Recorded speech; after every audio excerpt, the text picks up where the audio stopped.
the Echo Central's podcast. I'm Dave Dale. And I'm Chris Pekarski. And on today's episode, we have the mayor and the deputy mayor from Bonfield come and talk a bit about the windstorm that swept through the area along Highway 17. We're going to get into a bit about how they're going through the emergency relief kind of stuff and what they got to do going forward. Before we get to all that, we're going to throw it to our lead sponsor, Source for Sports. Spring is here, and that means one thing. Baseball is back. At Source for Sports North Bay, we're proud to be part of every pitch, every catch, and every moment that brings our community together on the diamond. Whether it's outfitting little leaguers for their very first game, helping local teams suit up for the season, or simply sharing the love of the sport, we're here for it. We're more than just a sports store. We're neighbors, coaches, teammates, and fans. And we're proud to support the leagues, schools, and families who make North Bay's baseball scene so special. Wherever your sports journey takes you, make sure you visit Source for Sports North Bay at 1321 Fisher Street so we can help you along your way. So, Dave, it's been a bit since I've seen you. We had some episodes canned, already kind of loaded in. We tried to get ahead of it because, we had some things we had to take care of. How you been? Well, I turned 60 in epic fashion. And, happy birthday. Had a good time. Big party at the Hacienda. So a lot of friends there. And it's a milestone in a person's life that I think should be recognized. I recognize every one of mine, 40th, 50th, 60th. And so it'll be probably, and I recognize I probably have a party every year, but it was fun. That's great. I was sad to miss it. I mean, the photos and the food looked great. Jess and I were in Barrie for like a Father's Day celebration for her dad. So I did eat really well that weekend. I ate too much. We went to the Mandarin in Barrie, and oh my gosh, I need to learn self-restraint. But I ate way too much. It was bad. I felt like a balloon. But good for you. Good for you. I don't need to be applauded, please. But I'm glad you had an excellent birthday. Yeah. Are you feeling any wiser now that we're heading into year 61? I guess for you at this point. Well, not that you need to be wiser, Dave, but we could always. There's some wiser, but that's WEISER. Hey, there you go. As part of turning 60, a lot of people end up getting their colonoscopy, which I had, which was just a routine kind of thing. I had that on Monday at North Bay Hospital. Uh-huh. And I'd have to say kudos to all the staff there and the nurses. It was a smooth operation, and I had a couple other things attended to while they're doing that. I've been suffering chronic hemorrhoids for about 30 years, so they put some bands around them. So I'm right now waiting for that to heal, and hopefully things are going to go smooth. Holding it down like a champ. Yeah, we're recording this on a Tuesday, so it's a day turnaround. If anyone ever thinks Dave Dale isn't committed to the story, look here first. Sitting here with the diaper on, right? Yes. It's all good. But today and on today's episode, obviously we had a lot of different ideas planned for content, and we always try to move with the times and the stories and what's happening today to kind of get things to be really relevant. Mm-hmm. I'm obviously still trying to look future focused. And this week, our area, mainly a predominant area along Highway 17 east of North Bay, got hit with a pretty significant thunder and wind and rainstorm. And so skipped right over me in Corbett. I was watching. I was going to say, did you get any of it? Oh, I was on the deck actually doing a video about when it was coming through. It had a lot of heat lightning, a lot of rain. It was just pouring. Like you could hear the rumble, constant rumble. But we didn't have the direct windstorm that they had in the extreme weather combination of major amount of water like they did, which must have overwhelmed some beaver dams and cascaded down and just devastating that way. Took out the roads like you're going to hear about some pretty harrowing experiences out there. And it skipped over us. Well, you're lucky. They actually had the road closed, Highway 17 at Corbett Corners, and to get through, you have to say you're local. And one police officer who I believe was working on his own time because he just had a hat on. He was just filling in because they were, under-resourced for sure. And I just said, well, I just live 2 kilometers down. He goes, well, how fortunate for you. Yeah. So outside the radius of it all. But we talked a bit about it in the episode, and, really keen to let you get to it. But the two things that I take away from this kind of event and this kind of story, just for those who, if I didn't already announce it earlier, we had Mayor Narry Paquette on and Deputy Mayor and Councillor Jason Corbett from Bonfield, and just talking with them and going through what they had to navigate as community leaders. They were really making sure the emphasis was put on the community effort. Right, they really wanted to make sure that this could have been done with the help of others, volunteers, community members, people who would just put others before themselves, and that's tough. I think that for me is the gem I alluded in the episode, because these things happen. We can do a lot to prevent it. We can do a lot to preemptively prepare for it. But when it happens, you just kick in. Yeah. Right. And I'm very lucky. We didn't have much in North Bay. I'm very fortunate that you didn't really receive much either, but these things happen, and it was interesting to hear from their side of things, like the elected official kind of perspective of what you have to do when that happens. Mm-hmm. Yeah, the concerted effort to come together and attend to the most highest priorities and to help people in need is obviously demonstrated in full force in this area. We've seen numerous situations over the decades of devastation where people have to bring that force together. North Bay firefighters, East Ferris firefighters, Powassan guys. Everybody just sort of combines their what they have and they head towards a high priority. Right. Yeah, and it did really feel kind of like an all hands on deck situation, because they talked about Nipissing Township pulling in as well. We talked about how this hits certain areas differently. We talked about, our friend Bill Steer and Mattawa at the Ecology Center, and what everyone kind of has to do just to kind of get through it, right? Yeah. Quite literally. I mean, we talked to, Councillor Jason said I wish he brought a saw, because that was the one time he was going camping. He was in the park, and he's like, "Oh, I don't need a saw. When you go camping, you pack only things you think you're absolutely going to need." Yeah. Right. And now he's like, well, now going forward, I think I absolutely need to bring a saw just in case. Oh, it's a smart thing to do. Absolutely. Sure. Yeah. He's like, I'm not going to be able to cut through with just like an axe or a hatchet. I need something a little more appropriate for the situation. And I no doubt when they're setting up their tent next time, they'll be taking a look at the trees around them. Right. And you can't avoid it all the time, but you're so close to death when something like this happens. He was describing, somebody just left their tent to check on something and then their bed was squashed by a tree, right? Yeah. So it could happen anytime. So it's pretty wild when you go camping, what can happen. In a blink of an eye. And if you talk about what that was nice. What can happen, what can go wild when you go camping? Yeah. I just caught that. There we go. See, I'm trying to say we should go camping more, and I don't know if this is gonna winter over. We want to go camping more, but we're going to Killbear in August. But hopefully it's simple. I hope it's adventurous. I think my adventure would be a 2-kilometer hike with some granola bars. That's my adventure right now. Oh wow! Yeah. I mean, come on. I don't want anything significant, but. You know what? It's a good episode. It's rooted in small government. It's rooted in community good. We're really excited for you to listen to it, because we talk about local events in the last little while.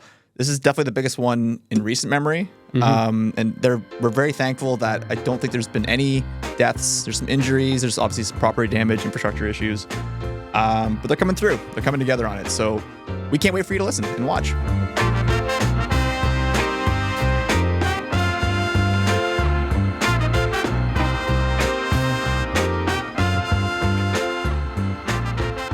Today with me and Dave, we have the mayor and deputy mayor of Bonfield, Narry Paquette, and Jason Corbett. Welcome.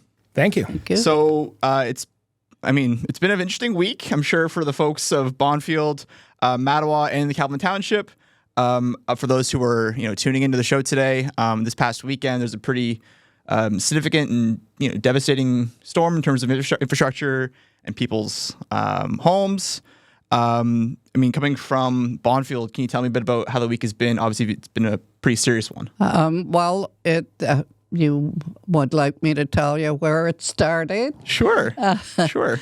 I received a call about 20 after 11 on Saturday night.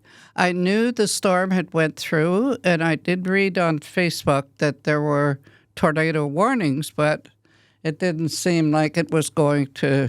It always says that. It doesn't happen, right? And at 11:30, I received a call, and my son was down in the park working, and he decided to come and get his equipment and go back. When he went to come down Trunk Road, he said he had never seen water like that. It was so high, and even to bring his big machine through. And when he contacted me, he said, "You better call someone." Sorry, because he said they're going to have no roads left here in Bonfield. And he said, "I already stopped 3 people from going across McNutt, and McNutt was not very good. It was completely washed out." So then I proceeded to get in touch with the CAO and our Public Works, and that's where it all started. At 2 o'clock, we were meeting in the township office, declared an emergency at 4 o'clock. This is in the morning. In the morning, Yeah. yes. At 2 o'clock, when I was sitting out in the parking lot, I had 2 firefighters come, and then our CAO came shortly thereafter and sent them. I believe they went around on the roads and they headed to the park. Yeah, it's the timeline is it felt like it happened so fast, right? And like I experienced the storm differently. I live in North Bay. For me, it was like a thunder and lightning storm, and like I saw that. But I mean, to others who were not seeing it that way, it was a very different experience. Clearly, right? I mean, there's the photos I've seen are like they're severe. Like they're like the road looks completely washed out.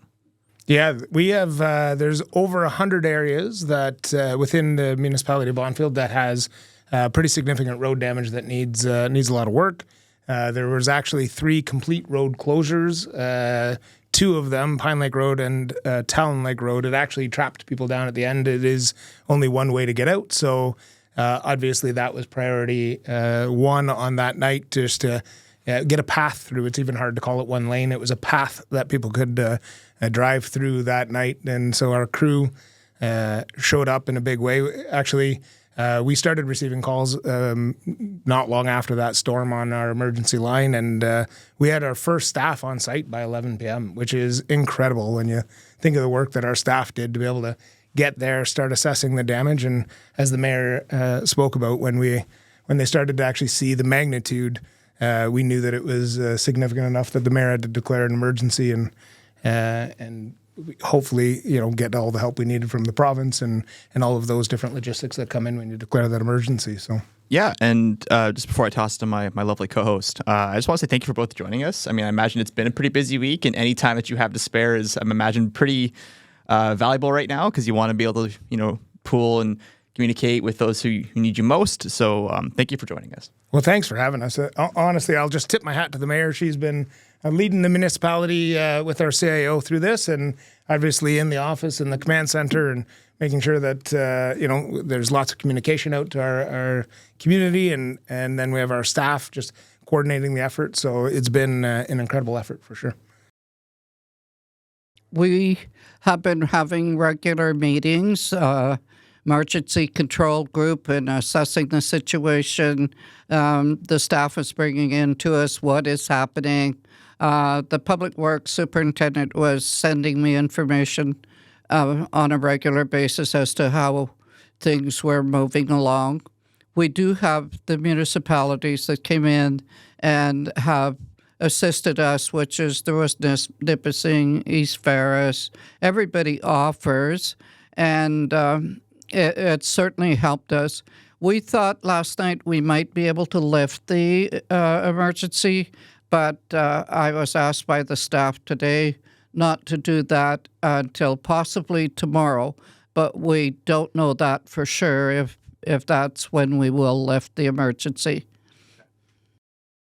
And you were in the park, Jace? I was. My family and I were camping this weekend, and about 9:30-ish, we were getting ready and we could see there was a storm coming. Didn't think much more than, rain and thunder and lightning. And by the time I was able to get even to the tent, big cracks of trees behind me, the wind picked up out of almost nowhere. And I just said, we got to get in the car. So we got in our vehicle. We were in there for about 3 seconds, and a tree fell on it and broke our sunroof, and so we just had to drive to get out of there. Tried to make our way down to, I was thinking, where do you go? The beach, I guess, because not as many trees around.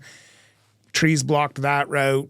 It was literally a scene out of Twister, when they're in the car and it's mayhem, and they're like, no, you can't go that way because things have fallen, and it was that. And then we ended up being boxed in on a road between trees and rode out the storm, hoping for the best. Like, that's what happened. So, yeah. Yeah, I mean, there's a lot of different stories coming out right now from the park, and our friend and our colleague Bill Steers, he's got lots on his plate right now, and so we wish him and the team at the Ecology Center the best, because there's lots going on in and around the park. But I had to hear. I mean, we were reading about this, and I heard that people had to be like airlifted out of the park, and there's been all different kinds of efforts, but you brought upon something I thought was really fascinating when I was talking to, I think, the CAO, Nikki. Is that that correct? Yeah.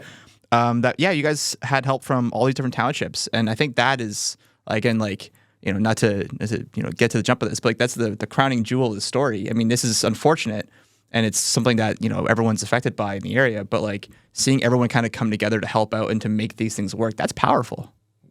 Really is. Oh, I agree.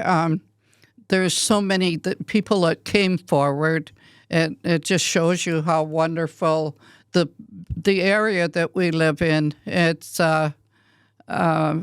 when something happens, that you can rely on our neighbors. I know Calvin Township had so much on their own, especially with the park being in Calvin Township. East Ferris, Nipissing Township, they come in and they're still in with equipment. The provincial emergency representative has been in our meetings both days.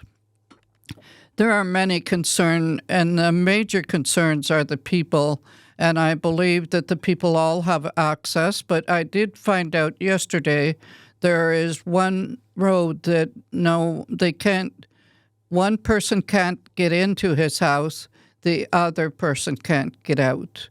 So I brought that to the emergency control group today. Unfortunately, it's a private road, and I think we have one more. The CAO told me there is one more. But to me, this is not maintaining their road.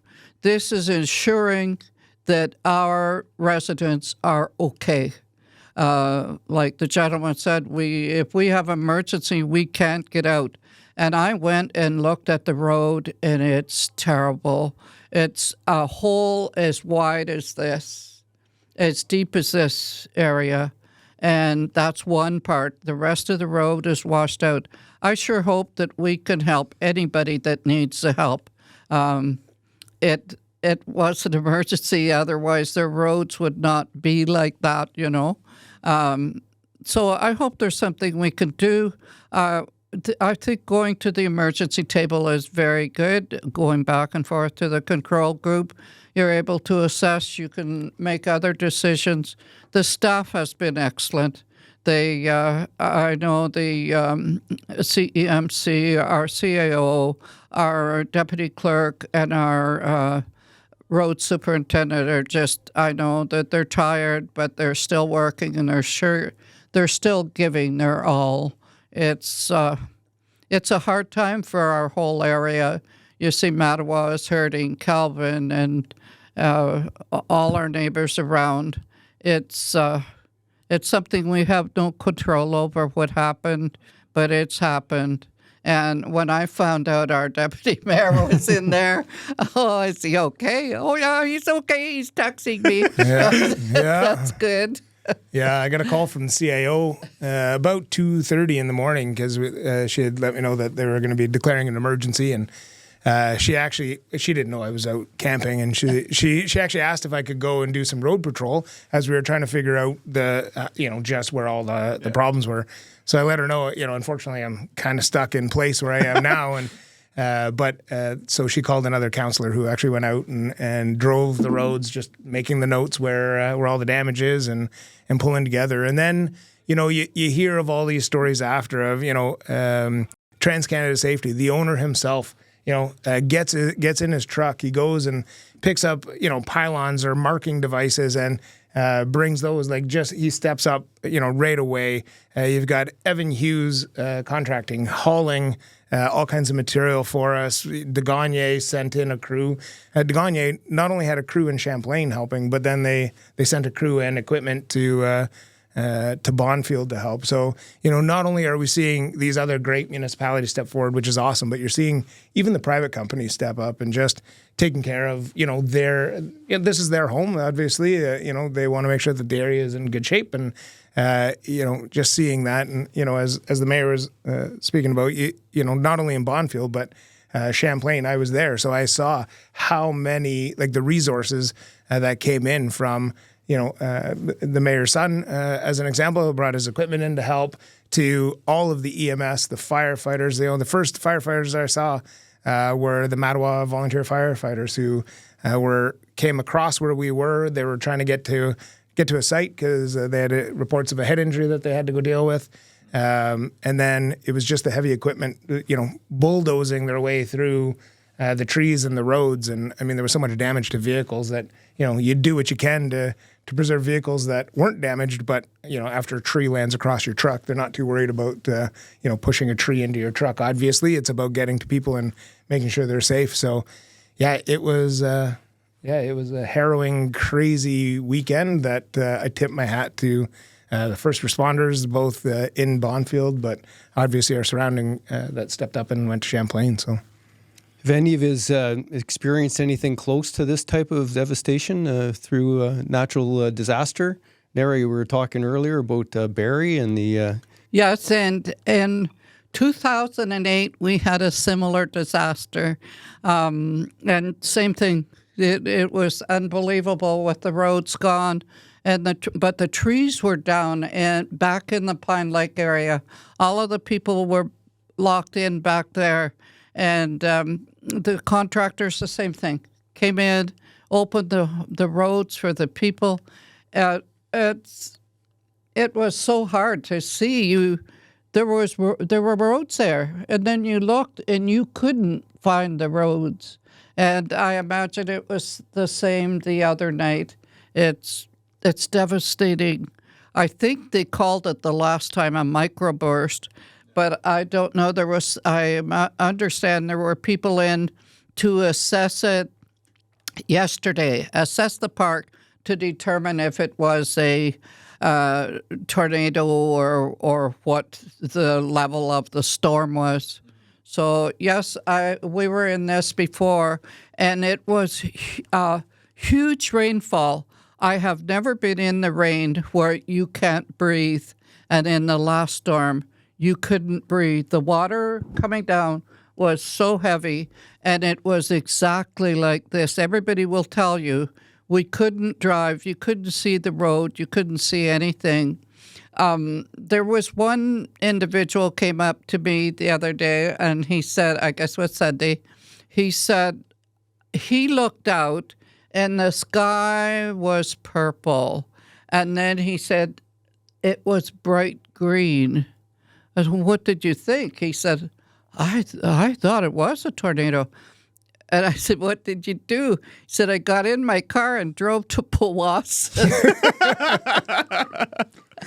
So that was his solution. But I'm the same as Jason says. It could have been so much worse. People were spared. They have injuries, but... Yeah. We had no loss of lives, and I'm not putting that away lightly. No.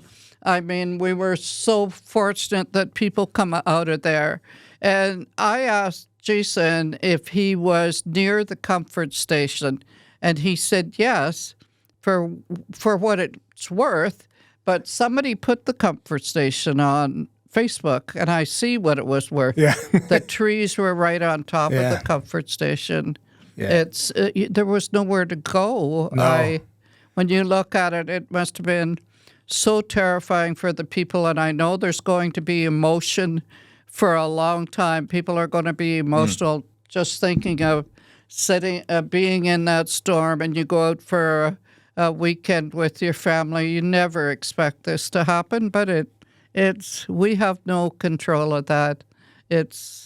We have to learn. We get the winter storms, but we also get some severe summer storms. It's a force of nature, right? For sure. And it's interesting, you talk about, you're there with your families and not expecting these kinds of things. And I will say, as proud as I am of all of our staff in the municipality, there's a couple of staff that were actually in the park as well with their families, public works crew. And, the storm hit late-ish evening on Saturday, and they weren't able to actually evacuate until later in the day on Sunday. They actually had to be boated out from the location that they were in, so they got boated out. They made their way home, and within 2 hours of being home, after dealing with all of that all day long and with their families, were out working in the municipality. Like, you just have to, what dedication that is from, Tyler and Bill. I'll give them a personal shout out just to be able to say, there they are, devastation with their families. Finally get out and then understand that they have to go help others. Like, that's unbelievable. Dear North Bay, as a single mom and full-time student, life can feel overwhelming and budgets are always tight. But one thing I never question is how deeply I care about my community. When I began volunteering at the North Bay Regional Health Centre, I saw firsthand how much the healthcare system means to people, especially when life takes an unexpected turn. It made me think, what if it was my child, my parent, or my friend that was in need of care? That's when I realized I wanted to do more, to be part of something bigger than myself. I joined the I Give monthly club because even a small monthly gift can have a meaningful impact, helping ensure everyone in our community has access to the care they need right here at home. If you believe in strong, local health care, I hope you'll join me. Sign up at nbrhcfoundation.ca or call 705-495-8125. It's simple and it matters. With gratitude, Kim Cosgrove. Hey North Bay, it's time to celebrate. The city is turning 100 and Homewood Suites by Hilton North Bay invites you to the party. Be at home in our spacious suites, each featuring a kitchen. Yeah, a real kitchen. Also, enjoy our comfy living spaces and brand new fitness gear so you can keep feeling great while staying on budget. Planning a big bash or business event? We've got the perfect meeting spaces right here on site. Plus, with our partnerships at The Grand and Stock Transportation, your guests and delegates are in great hands. Want to know the best part? We're right beside the beautiful Cape Paceway, steps to North Bay's lively waterfront, and moments from downtown's shopping, dining, and entertainment. Celebrate the Centennial with us all year long with an exclusive discount. Just use the code Centennial when booking your stay. Be at home with Homewood Suites by Hilton North Bay. Join the party today at 495 Oak Street West or call us at 705-495-3000. It's crazy how when something happens like this, none of the preparational, stuff that we do up to this point, like it's super helpful. Of course it is, right? I mean, what we do for it, but like eventually, instinct kicks in and we all kind of know what we have to do or what we need to do to help other people, right? And it's clear that, Calvin, Bonfield, Mattawa, everyone around the area was like, look, we all got to be there for each other, right? And like we talk about the local stories, like I saw like a hot dog stand was helping somewhere out, like donating food. Just like, it doesn't matter who. I mean, if they were able to provide help, people did. Yeah, and that's absolutely. powerful. That's amazing. All the way down to people putting milk jugs with caution tape around some of the devastated roads so that people could be alerted to it. Yeah. So obviously it takes a while. Like we have a lot of kilometers of road in the municipality. So it takes a while for us to be able to get out. So when you see the citizens doing whatever they can, putting a milk jug with caution tape so that people don't fall in a sinkhole, it's just people stepping up to make sure that their neighbors are safe. So I have a quick question, just like a classification question. So, some of us might thought like, oh, it's just like a big heavy rainstorm, thunderstorm. Like there's advisories and stuff, and there's a lot of different classifications based on like Weather Canada and recommendations. At what point in time, or what classifies it being a state of emergency? Like, how does that process go from being like we're in the thick of a storm to, it's hitting the fan? When did I decide to call it a state of emergency? Yeah, like as soon as I found out about the water going and McNutt Road out, and I spoke with the our public works superintendent wasn't here neither, but he decided it's going to be bad. I think after he spoke with maybe a couple of the workers, and when I went at 2:00 and spoke with the CAO, I said we should, or when we were on the phone, I said we should declare an emergency. If it's not an emergency in our municipality, then we just lift it tomorrow. But I just felt that it would be devastating if that's what the way the water was, and it was. We completed the paperwork and sent it in at 4 a.m. on Sunday morning. So, I mean, obviously, a couple of factors. I would imagine the mayor was considering one, public safety first and foremost. The other one that is really devastating to small municipalities is the financial resources that this will cost. I was talking to the CAO, and the estimates at this point are up to about $500,000 worth of damage, which in a small municipality, to put that in perspective, for every $42,000, that represents 1% of tax increase. So, $500,000 for larger municipalities might be something that, they could handle without the additional help coming from the province. Yeah. For a municipality the size of Bonfield, when you put it in the context of $42,000 representing 1% tax increase, $500,000 is devastating to our constituents. So, we await, and hopefully the minister will approve the state of emergency, which then opens up some pots of funds that will hopefully be able to help our municipality coming from the province. So. What's your annual budget? What's the total budget for your township? Over $5 million, right? Yeah. So I couldn't give you exactly, but tonight we, as our council meeting and also our CAO, was going to present the budget, but at this point, I don't know if we have to put something on hold. But Jason is right. There is a concern about how are we going to manage this.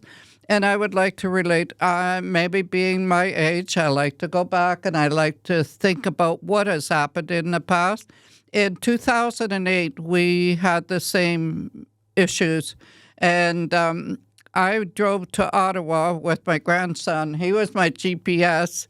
And I drove to Ottawa and met with the provincial ministers.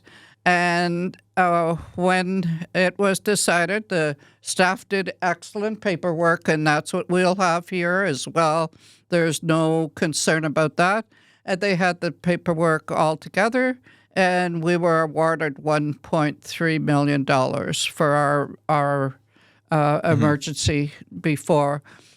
We have the provincial individual in with us and assisting, making sure that we have everything and all the notes, all the paperwork, all the reports.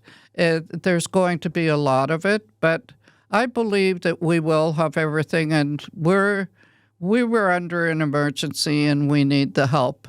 And if I have to get my grandson to be my GPS, I'll go again. Yeah, I mean, I ask because I'm not sure the specifications that would go into declaring, formalizing, filing it kind of thing. But when you explain it this way, it makes a lot of sense. Right. Obviously, because it was one for sure. But I was like, is there stipulations or things that would mark it as a significant storm or a significant state?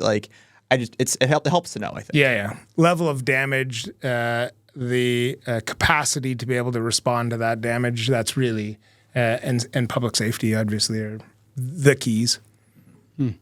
And that was one of the issues on the form that the CAO had to put on why we were declaring an emergency.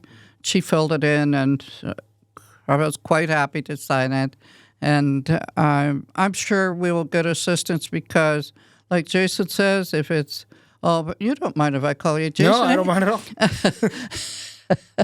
And like Jason says, it's probably going to be over 500,000.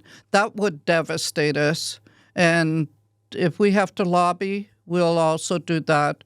But we received assistance in the past, and I'm confident that this is the safety of the people, bringing our community back together again, and to get people settled. Everybody is, you can see them posting on Facebook, the people posting pictures of what happened in the park. People are all caught up in that, and so we have to get back to our regular life and everybody settle down, because it has been a difficult few days.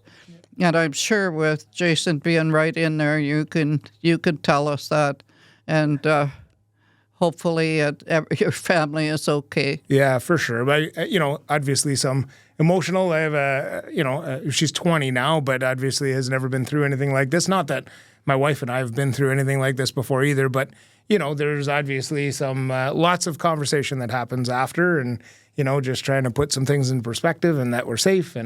But obviously it's a pretty dramatic thing to go through. And I'll just I saw I think on social media the mayor talks about lobbying.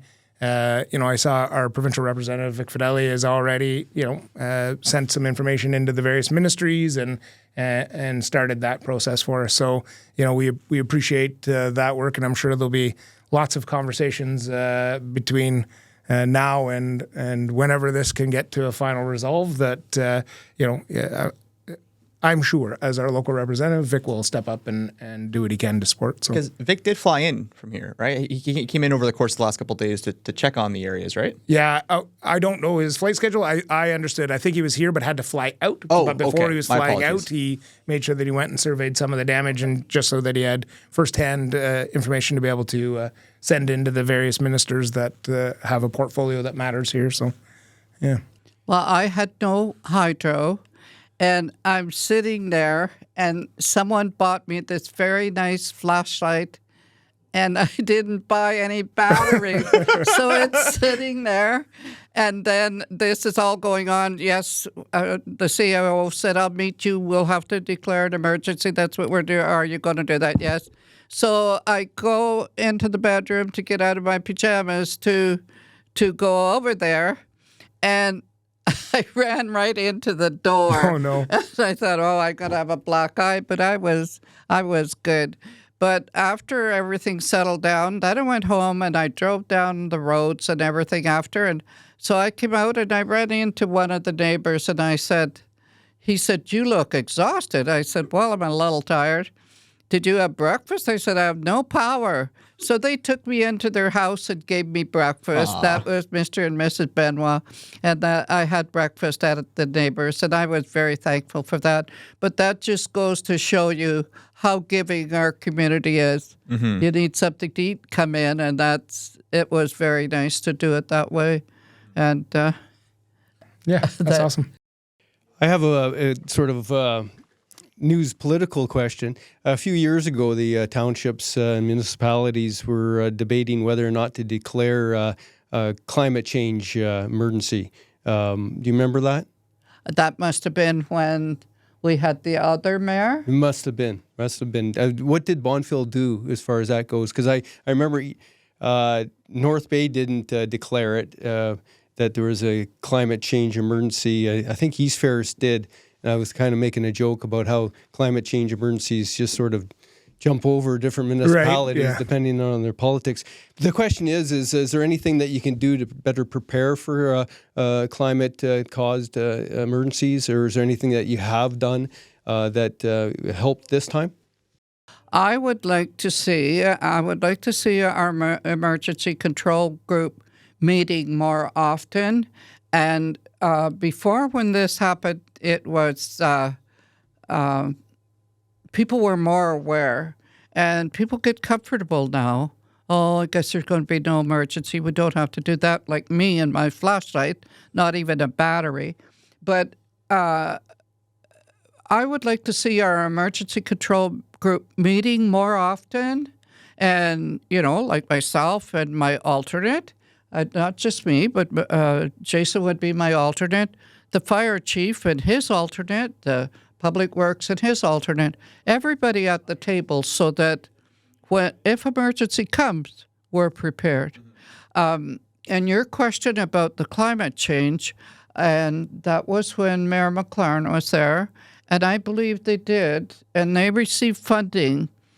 And I can't quite remember the gentleman's name. You remember he went into Hassan. Planning after? Yeah, Hassan. Well, he was in there, and I believe it was to do with climate change. And I honestly don't know what came out of that. But I believe Bonfield was part of that. Yeah, and it's a tough situation only for the fact that, like, yes, we received some. The municipality back in the day received some funding, allowed us to hire a climate change expert who came in and has written some great reports. And Bonfield really was punching above their weight in climate change, the view of climate change and action that could be taken. But I don't know that the climate, don't mind the pun, but the environment for it was quite ready for Bonfield to be this far ahead. It's tough for a small municipality to go it not alone, but like to be that much more advanced than other municipalities, just because of it's great to get the resources in this report, but it's hard to keep the momentum of that report and all of the great recommendations going when you don't quite have the resources by yourself to do it, right? So.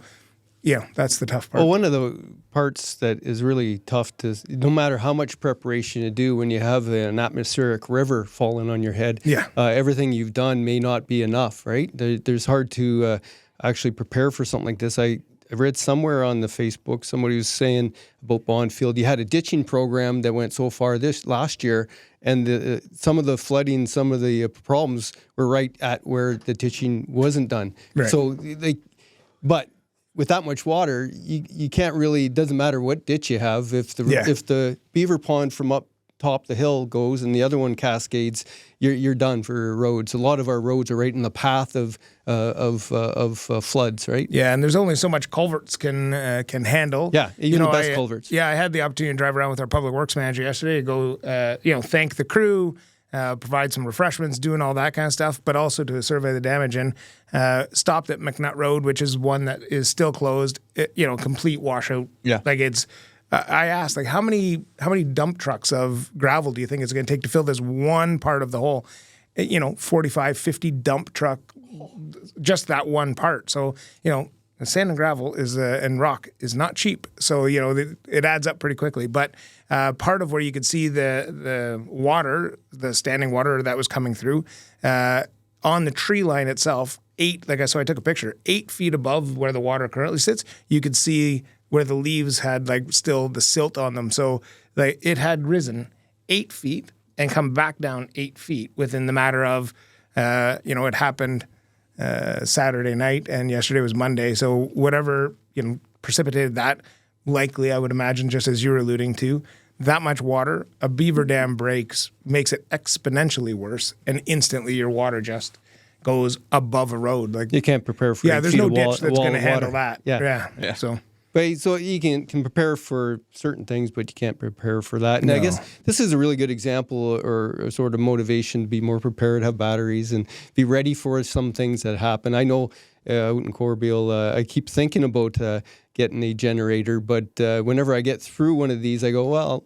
I probably won't maintain it and have it ready when I need it anyways. Exactly. That's what I'm told. So you have to get, there's a major investment required for an individual to have one that, self-maintains and is available and can override, So there's a big investment individually for a lot of people, but you kind of have to hunker down and survive these things. Yeah, and it's everything from a generator, which would be great, but I can tell you on Saturday night, Sunday morning, in the middle of the night, what I would have given to have packed a saw with me. Right? Like just, there I am, I had an axe. Well, good luck.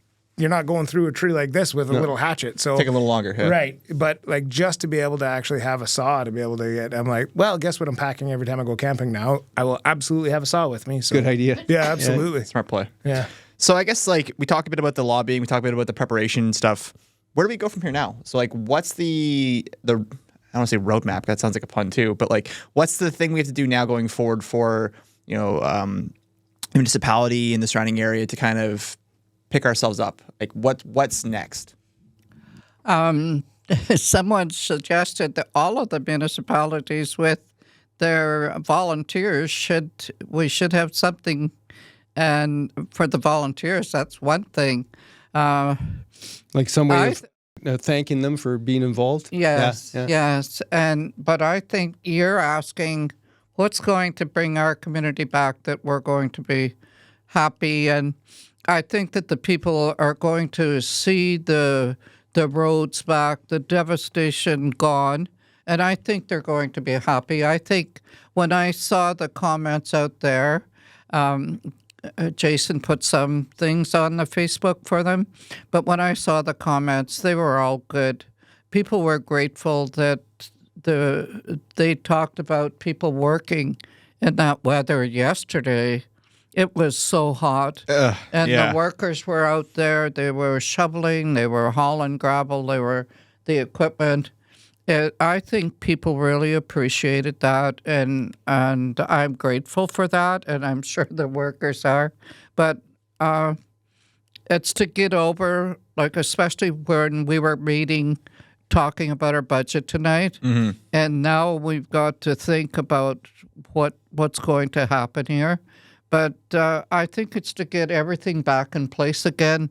The people will be happier, and that's where I see us going. When's the annual picnic out in Bonfield? The church, with the church, yeah, yes. with the parish picnic. I think they've cut back on the dinners, like on the dinner for the annual picnic. It's just too much work. But they sell pies and sea pie, and they have lots of food available to sell. But they don't have the volunteers anymore. So they don't have that put annual on that picnic big anymore. dinner. They don't have that annual dinner anymore. No, Oh, not that's too in bad. July. But they're still selling tickets for their 50-50 draw, and they are still going to be selling sea pie and pies. And they are so good. Any events this summer in Bonfield that people can go and Canada Day. The community, Yeah, hopefully, one of the byproducts of a state of emergency and stretching your resources, including our volunteer fire department, is the fire chief declared a fire ban. Not because there's a lack of water in the bush, which is typically what does it. It really is all about the resources and needing to ensure that we're not having to attend to fires that weren't the extracurricular fires. Perhaps somebody built it a little too big, and the fire department has to go, or those kinds of things. So does that mean no fireworks as well? Well, we'll see. I mean, it's the 24th, so there's a fire ban right now. I guess it'll depend on how the rest of the state of emergency goes when we are able to lift that, and really it'll be up to the fire chief, who really has to monitor the capacity of the fire department to be able to to respond. So the mayor alluded to. I put a post after doing my tour yesterday, just thanking a number of people, including our amazing staff, and by and large, like 99% of the comments are just fantastic, and everyone's super appreciative of the work they're doing. It's tough sometimes. We all can be guilty of becoming an armchair roads critic and road superintendent, and everybody has some ideas as to what priority should be, and of course, but honestly, it's been such a small segment that has taken that line in this approach. That's when you can see the community come together. Is when you can see how much overwhelmingly positive comments there are about the work that's happening is heartening for sure. So.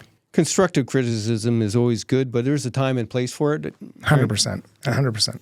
I mean, we always joke on the show, Dave, that, like comment sections of news articles or some videos or social media posts are often kind of a mixed bag. I always like to make fun that it's always your worst critic. But I think in times like this, when people can separate differences of opinion, differences of style, politics even, like when people do come together, you do see the resolve of the community. Yep, 100% you do. I wanted to comment about our roads.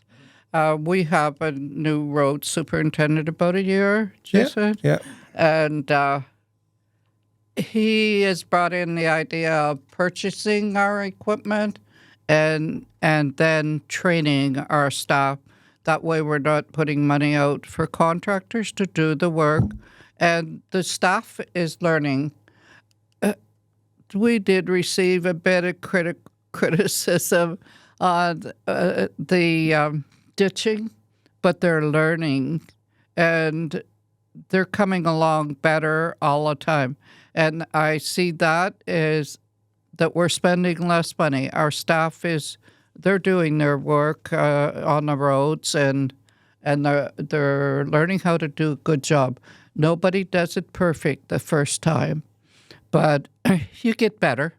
And that's what I see happening out in our township. I don't know what you think, Jason. It's been a bit of a shift from the thinking this term of council. This council has taken an approach of getting away, as the mayor was saying, from contracting out our work, and then our public works crew were really just filling potholes and doing some of the minor work where we were spending an awful lot of money on contractors. So we made the investment on behalf of the people of Bonfield to purchase a number of larger pieces of equipment to invest in the training for our staff to be able to do some of our larger road reconstruction projects and be able to actually invest in our people and our equipment. And it's paying off. And not only is it paying off, but we actually had some of our own equipment that we could deploy into a situation like this, which is overwhelmingly helpful to be able to have that. So, just that shift in philosophy is tough on people. We heard a lot. I don't want to get too far into politics. I heard a lot in the election about people who were unhappy with, always contracting out services and being able to make that shift. So it's great. Does it come with a learning curve for a lot of our guys and girls? Of course. But I am overwhelmingly proud of the work that they are doing and what you see out in our community already and the positive feedback. It went from, roads were our number one everybody hated our roads. Now only a portion of the people hate our roads. Like, don't get me wrong. Like, we're by no means perfect, and it's going to take a lot of time. We have a lot of kilometers of roads, and just that learning curve, as the mayor was saying. But man, the distance that our public works crew has come in that short period of time, it's unbelievable that they're stepping up like that. So I feel like complaining about roads in any place in which you live is like a common water cooler talk. It's like, oh, how's the weather today? Yeah. Oh man, the roads. Yeah, I mean, there's probably some valid parts in every part of the area, but like, I always complain about Castle Street. I think that's fun, but like, I take my criticisms, but I think in this situation it's a little different. Listen, I've done my fair share of criticizing roads, so we all do it. Like, just drive in Sudbury. Yeah. Just for a day. Exactly. Just for a day. That'll I reduce your. do that all the time. I'm driving along and I see this big pothole. Why are they complaining about our roads? Look at this hole. Yeah, I mean, the reality... Sudbury's always worse. Yeah. Sudbury's always worse. 100%. Please keep listening. Yeah. And I'll just say, municipalities are in infrastructure deficits. That we're not alone on that. We look at how much money we have and the immediate work that needs to happen to our roads, to our bridges. Mm-hmm. There's just not enough money. So you take take a light approach for a moment. You take an emergency like this, and there's a couple of bridges that you hope, that's the end of that bridge because it needs replacing, and the province could hopefully help in a state of emergency. Of course, it's never the bridges you want that get devastated in this, but it is what it is, and we signed up for it, worked pretty hard to be in the positions we're in, to be able to make some of those tough choices, and proud to do it. So. Like, I'll just say I'm not in civil service. I don't have any current goals to run for city council. I've done student politics, and that was enough for me. It changed my hairstyle forever. Yeah. Whatever it is aside, you guys been through a pretty tremendous week. I'm sure your community members are very happy and very thankful. Again, like, I'm sure it's tough work. So just from outsider looking in. You did a great job. Keep working hard for your people. I think that's a tough place to be in, and it can't be easy. Yeah. I appreciate that. I appreciate you guys providing the opportunity for us to come on. And honestly, I think the mayor will also, it's not about us. This really is about the community who came together, our staff who stepped up in a really big way, and just being able to shed some light on, other smaller municipalities banding together, those private companies that came in and just, stepped up to the plate. That's you guys providing an opportunity for us to be able to thank them in a very public forum is much appreciated. So I know we mentioned the other smaller municipalities and their firefighters and the volunteers. Did North Bay also? I thought there was a contingent from North Bay.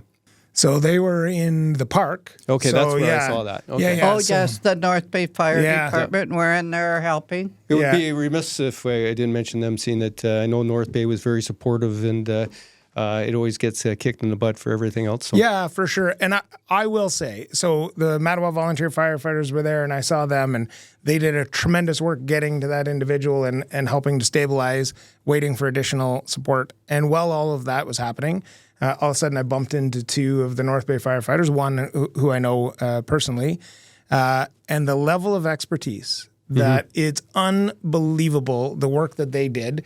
These two individuals, obviously they're super fit and able to climb trees, lift trees. They were doing all that, but their communication was on point. Their work just, their efficiency in their work, clearing trees, cutting. Professional firefighter. It was unbelievable. I tip my hat to those guys. It was impressive to walk behind holding a light while these guys, I've moved a tree or two, but just watching these two work together, it was second to none. Yeah. I won't get into how probably a good contingent of them live out in these municipalities as well. Perhaps, yeah.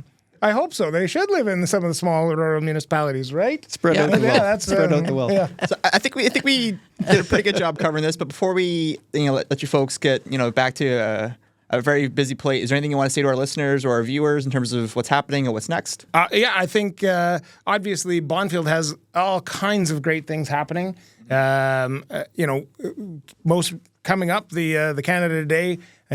Encourage everybody to come out. There's what we call the Mayor's Barbecue, and there's all kinds of games. Duck race. There's a duck race. At our Lions Club. A duck race? Yeah, so if you've ever been to the municipality of Bonfield, it is by far, maybe I'm biased, but I would say by far the most beautiful town hall location that you've ever seen. There's a river that runs beside it. There's a waterfall. Well, the Lions Club takes the advantage of that river and have, hundreds of small rubber ducks that you could buy a duck, and the winner of the race gets the prize. But it is super fun to watch as all those ducks are floating down the river. It's something to see. So we've got that coming up. There's always some great dinners. There's the sea pie dinners or roast beef dinners that with homemade pies that, I've moved out to Bonfield, I think, the year before the pandemic and then decided to throw my hat in the ring for municipal politics. And when you do that, you go to a lot of these events, and my goodness, people in Bonfield know how to cook. It's pretty incredible. So, yeah. I remember that. So, this Mayor's Barbecue. Yeah. Coming. You're coming. I love Jason, it. Are you going to grilling the food for us, too? No, her alternate does that. The cooking. She knows how to delegate. Okay. All right. I'll put my order in ahead of time. It's going to be 14 burgers, 30 hot dogs. We'll take care of you. But no, thank you both, Mayor, Deputy Mayor, for coming in today. We really do appreciate it, and good luck. Thank you very much. Thank you so much for having us. I wondered what to expect, but I'm good with it. Love hearing that. Thank you. Yeah.